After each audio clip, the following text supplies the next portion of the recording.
Um pouquinho aqui da operação das caldeiras.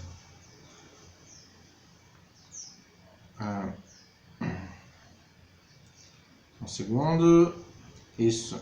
Então, a operação de caldeiras, elas sempre vão ter as seguintes etapas, né? Pré-partida, a partida, a operação propriamente dita e a parada.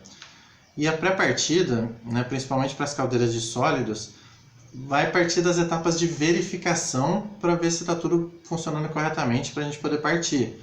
Então, verificação do nível de água no abastecimento, verificação e realização do alinhamento de aquecimento, do alinhamento da alimentação de água, verificação geral das válvulas e dos instrumentos da caldeira, verificação das condições operacionais da bomba e da água de alimentação, a drenagem dos indicadores e dos controladores de nível, né, a garrafa e o visor, e o sistema de segurança de alarme e de trip.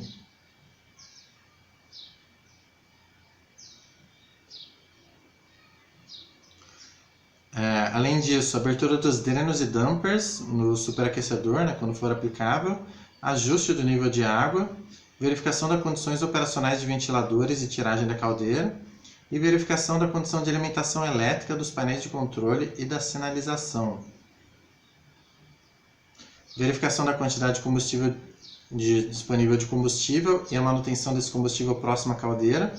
Verificação do mecanismo de alimentação do combustível e verificação do funcionamento do mecanismo de acionamento das grelhas, né? Sejam elas rotativas, basculantes, pinroller, né? Qualquer tipo de grelha que a gente possa ter aí. Depois disso, né, depois que está tudo alinhado, tudo funcionando, a gente vai para a etapa da partida. Na etapa da partida, a gente vai colocar o combustível seco, fino e um pouco de combustível líquido para facilitar a primeira queima, né? Tem gente que faz isso ou direto com bagaço, tem gente que faz com lenha misturada ali com óleo diesel ou com álcool, isso vai depender muito da usina. Depois esse acendimento do fogo vai ser com a tocha ou com outro sistema. A alimentação da fornalha para garantir o aquecimento gradual dos refratários e das grelhas da caldeira. Isso aqui é uma briga constante também em todo o processo, né? O pessoal quer o vapor e quer o vapor rápido e às vezes não respeita esse aquecimento gradual, né? Essa rampa da caldeira.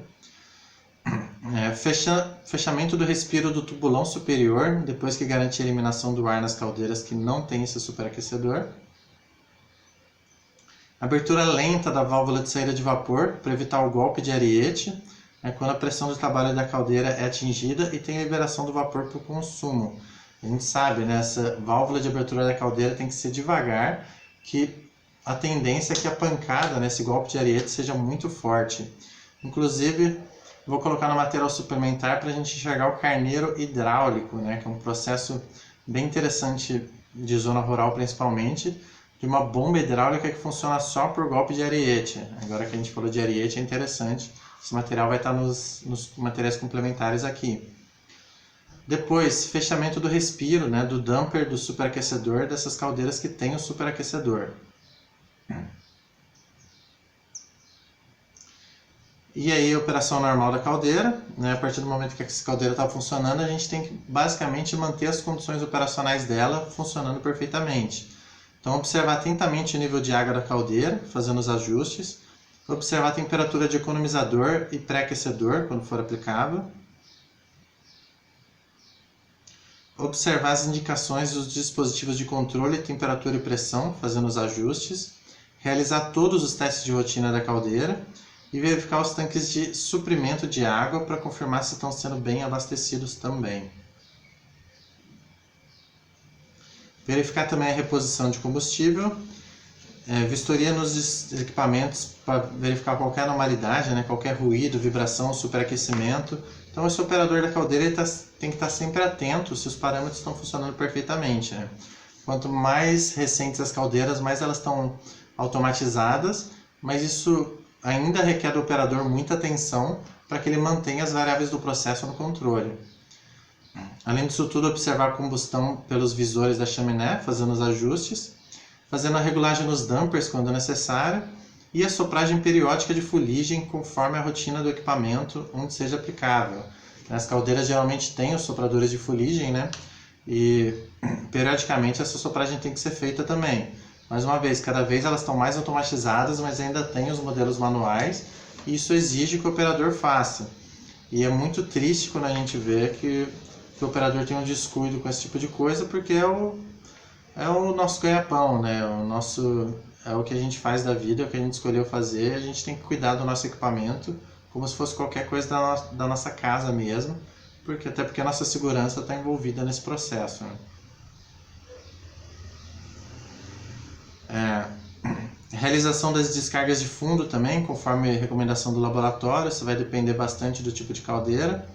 Fazer as anotações exigidas pelos superiores, manter a ordem e a limpeza da casa das caldeiras, notificar sempre outro operador, né, se a gente precisar se ausentar das casas das caldeiras.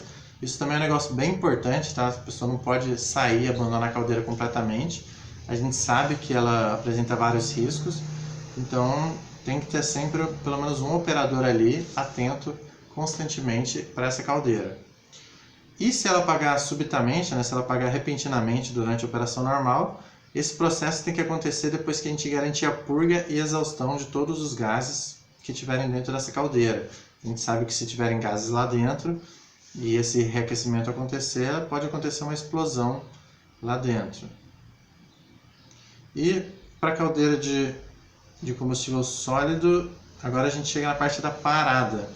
Então, para fazer a parada das caldeiras, a gente faz a sopragem de fuligem, né, onde tiver esse dispositivo, interrompe a alimentação de combustível e os cuidados necessários com relação aos alimentadores, mantém o nível de água, né, ajustando conforme o vapor que vai acontecer e a quantidade de combustível disponível na fornalha. É importante, né, o nível de água tem que estar lá até o final. Lógico que quanto menos vapor produz, mais esse nível de água pode ir reduzindo também. E depois, por final, desligar os ventiladores e os exaustores se o combustível na fornalha não é suficiente para gerar vapor. Depois abafa a caldeira, né, fechando os dampers e as portas de alimentação, garantindo a vedação contra a entrada de ar frio. Isso daí é importante a partir do momento que essa caldeira vai ser parada para que não se danifique o material da caldeira. Fecha a válvula de saída de vapor, abertura do respiro da caldeira ou do superaquecedor onde tiver, né, para a gente não ter diferenciais de pressão com a caldeira parada. Basculhamento das grelhas para possibilitar a limpeza da fornalha. E depois da parada, aí sim, todas as medidas têm que ser providenciadas quanto ao registro dos motivos da parada e as próximas ações a serem providenciadas. Isso a gente vai ver bem na norma, essa necessidade de manter todos esses registros bem atualizados. E de caldeira de combustível sólido é isso. Obrigado e até daqui a pouquinho.